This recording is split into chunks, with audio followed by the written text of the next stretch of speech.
내란 특검이 청구한 조태용 전 국가정보원장의 구속 전 피의자 신문이 이번 주에 열립니다. 최상병 특검은 두 차례 소환에 응하지 않은 윤 전 대통령에게 오는 11일 출석하라고 다시 요구했습니다. 취재기자 연결해서 알아보겠습니다. 신기혜 기자, 조태용 전 원장 영장 실질 심사가 이번 주에 열리죠?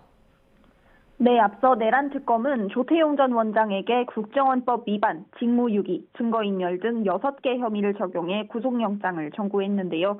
구속 전 피의자 신문은 오는 11일 오전 서울중앙지방법원에서 열립니다.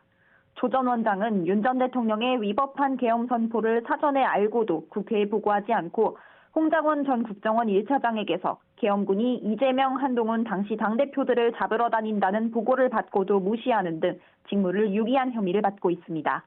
또 국정원 내부 CCTV를 국민의힘에만 선별적으로 제공하며 정치 관여 금지 의무를 어기고 비화폰 정보 삭제에 관여해 윤석열 전 대통령의 형사사건, 탄핵사건 증거를 인멸한 혐의도 있습니다. 조 전 원장을 오랫동안 수사해온 특검은 50쪽 분량에 달하는 영장 청구서를 통해 법원의 구속 필요성을 강조할 계획입니다. 네, 김건희 특검은 어제 오세훈 서울시장과 명태균 씨를 대질 조사했죠? 네, 특검은 지난 2021년 서울시장 보궐선거 당시 여론조사 비용 대납 의혹과 관련해 오 시장과 명 씨를 각각 피의자와 참고인 신분으로 불러 대질 조사를 벌였습니다. 두 사람 모두 조사를 마치고 나와 각자의 진술이 평행선을 달렸다며 조사 과정에서 입장이 충돌했음을 시사했는데요. 특검은 추가 소환 없이 이번 조사를 바탕으로 오 시장 기소 여부를 결정할 거로 보입니다. 이런 가운데 특검은 오는 11일 김건희 씨 모친인 최은순 씨와 오빠 김진우 씨를 국고손실 혐의 피의자 신분으로 소환합니다. 지난 4일 소환조사 이후 일주일 만에 다시 이뤄지는 소환조사입니다. 특검은 김 씨 일가 회사인 ESIND가 350세대 규모의 아파트 건설로 800억 원대 수익을 내고도 지자체에 개발 부담금을 한 푼도 내지 않았고 사업 기간이 연장된 배경을 의심하고 있습니다.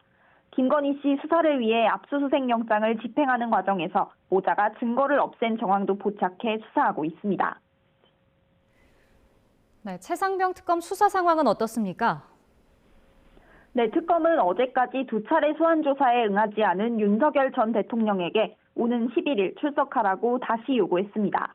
특검이 윤 전 대통령을 수사 외압과 은폐 등 수사 대상 의혹들의 핵심 피의자로 꼽은 만큼 외압 의혹의 다른 주요 피의자들을 재판에 넘기기 전 반드시 조사하겠다는 의지로 풀이됩니다. 다만 특검은 체포영장을 청구해 강제 구인할 가능성에 대해서는 아직 정해진 게 없다며 말을 아끼고 있습니다. 오는 11일에는 앞서 구속된 임성근 전 사단장의 구속기간이 만료되는데요. 특검은 만료 전날인 내일 임 전 사단장을 업무상 과실치사 등의 혐의로 재판에 넘길 계획입니다.